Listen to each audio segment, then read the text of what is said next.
It's not easy to get banned from a cruise line for life, but it does happen a lot more than you'd think. The question is, are the people who are banned from cruise lines reckless? Did they deserve it, or did they make an honest mistake and now they're going to have to live with the consequences of that for the rest of their lives? In this video, we'll have a look at real examples of real people who were banned from cruise lines, and you can decide if it was deserved. One of these people, when asked if they considered the consequences of their actions, said, "Honestly, I didn't really think about it. How else would I have done the thing? Laugh out loud."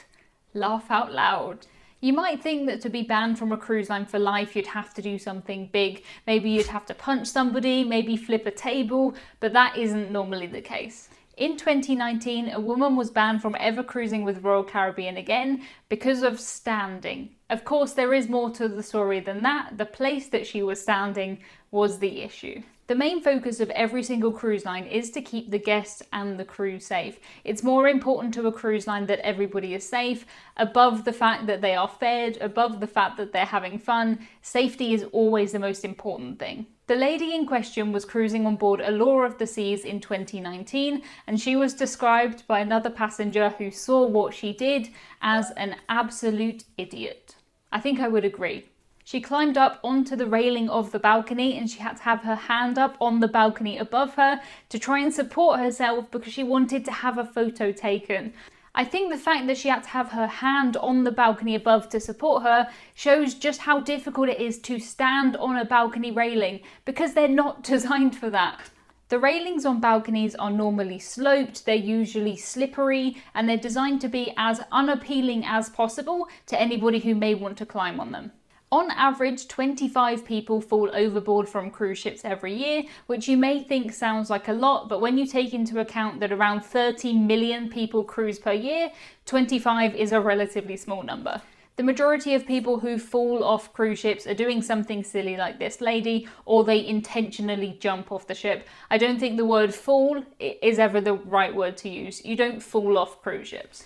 In 2019, 26 people went overboard on cruise ships and 6 of them were found alive and well. That means the success rate of finding somebody alive after they fall off of a ship is just below 25%. A passenger who saw the lady took a photo of her and reported her to guest services. He said he thought for a little while that maybe she would be trying to commit suicide, but she wasn't. She was just standing there to try and take a photo.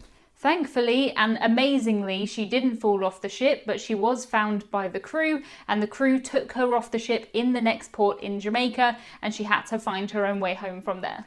I know some people will say that she shouldn't have been banned because she was only putting herself in danger, but I would disagree with that. If somebody falls off a cruise ship, that's a big deal for everybody else on that cruise ship, and everybody would have to spend time trying to find this lady and putting themselves in harm's way to try and save her. The next person who was banned from a cruise line took this even further. They didn't just get themselves banned from a cruise line, but everybody who was involved. The event happened on board Symphony of the Seas, which is the biggest cruise ship in the world. She's 18 decks high, she has all of these amazing internal areas. At maximum capacity, Symphony of the Seas holds almost 7,000 passengers plus the crew. Almost 7,000 plus crew. A group of men were staying in a cabin on deck 11 when the ship was docked in Nassau in the Bahamas, and they wanted to film something cool for their Instagram. They were on the world's biggest cruise ship, so there's plenty of cool things to film on the ship. They could have filmed the amazing Ultimate Abyss slides. Maybe they could have gone on the Flow Rider, but they decided instead to do something incredibly stupid. Just like the lady that we were talking about earlier, the man stood on top of his balcony railing. A friend was filming the whole thing on his phone as this guy jumped off the 11th deck of Symphony of the Seas into the water. Landing wrong from a drop of 120 feet easily could kill you. In the Olympics, when they do diving, they dive around 30 feet. So 120 without any kind of training, and you have no idea what's under the water. It is an absolute miracle that this guy didn't die. He said, "I did not think this through before I jumped. My idea was that this would be a good laugh for my friends and that I would just swim back to shore and continue my vacation, and never thought that it would be this serious." Rather unsurprisingly, the man said that the jump hurt very badly and he could barely walk and barely sleep for the next 3 days. He was picked up by a boat and told to gather his things from the ship. He was then disembarked in Nassau and he had to make his own way back home to Miami. Normally I would say make sure you have your travel insurance in case you have to disembark in a different port, but if the cruise line kicks you off, no travel insurance is going to cover you. You're on your own. If you do something like this, completely on your own, and rightly so. It wasn't just the guy that jumped that got banned, all of his friends got banned too. I'm not sure if the ban on all of his friends was strictly necessary. After watching their friend do that jump and get injured, I doubt anybody else is going to try it, but I guess from the cruise line's perspective, it's definitely better safe than sorry. You do not want this happening again. This next one caused a lot of media attention when it happened, and it doesn't involve anybody standing on or anybody jumping off any balconies. All parties involved in this incident were definitely on board the ship at the time, but there are a couple of questions as to what actually happened. This event happened on board P&O Cruises Britannia, and if you're from the UK, you'll probably remember this because it was all over the news.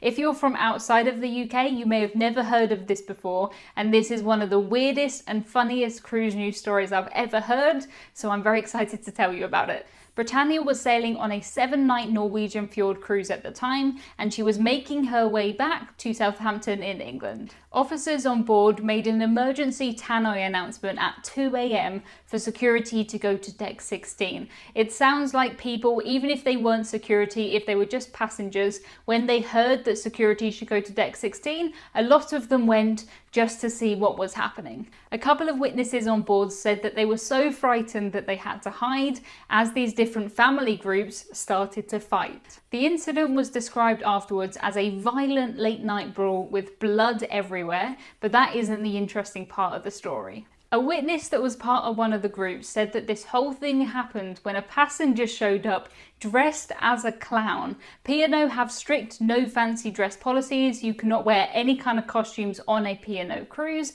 and the passengers said that they had booked the cruise because of this rule. So when these people saw somebody on board dressed as a clown, a confrontation occurred that got violent. Your Britishism of the week is fancy dress, and fancy dress is a dress code that means dressing up in costumes. If you were going to a Halloween party, it might be a fancy dress party. You might dress up as an animal, you might dress up as a person. We would call that fancy dress. You're wearing fancy dress and you're going to a fancy dress party. I guess most of you in the rest of the world would just call this kind of a costume party, something like that. I'm not 100% sure that the people involved in the clown incident were banned from cruising with P&O again, but they were arrested, and generally speaking, if you're arrested on a cruise, that cruise line isn't going to want to invite you back. Interestingly, cruise ships do have small jails on board, and they can put people in there in a case of emergency. They really don't like to use the jails. It is a last resort, but almost all cruise ships will have some sort of jail. The police said that 6 people were assaulted during this event,